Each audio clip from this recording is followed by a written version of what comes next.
जय महाराष्ट्र साहेब. मी आता इथं म्हाळुंगे पडवळच्या ठाकरवाडीत आहे. कार्यकर्त्यांचं मन मी कालपासून तुम्हाला कॉल करते साहेब, तुमचा कॉल हे होत नाहीये. नंतर मी परवाच त्यांच्याशी बोललोय. तुम्हाला आंदोलकांनी सांगितलं असेल, ऐकून परवा मी बोललो. तिथले स्थानिक शेतकरी आहेत, ते 350 मीटर रस्ता जो आहे तो ते होऊ देत नाहीये. तर स्वतः मी बारबाईंशी बोलून याला प्रांतांशी बोललो. तिथून भिसे नावाचे ज्युनियर इंजिनियर आहेत, ते त्याच्यासाठी गेले होते.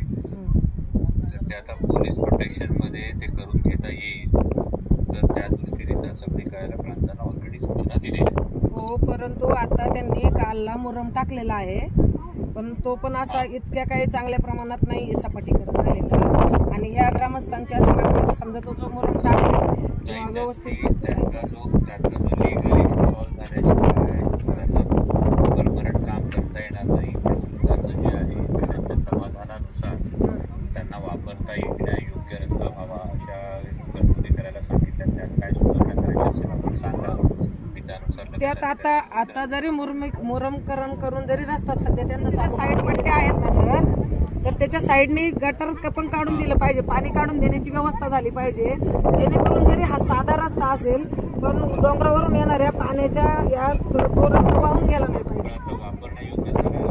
आता मुरम टाकलेला आहे, परंतु तो इतका काही म्हणजे चांगले पण खाली खड्डे वगैरे थोडेफार प्रमाणात आहेतच. म्हणजे जेवढं भरीव मुरम पाहिजे तेवढं नाही.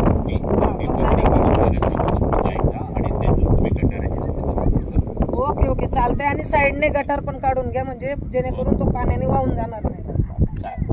चालते. धन्यवाद सर. तोपर्यंत लोक बसूनच आहेत तळ्यावर.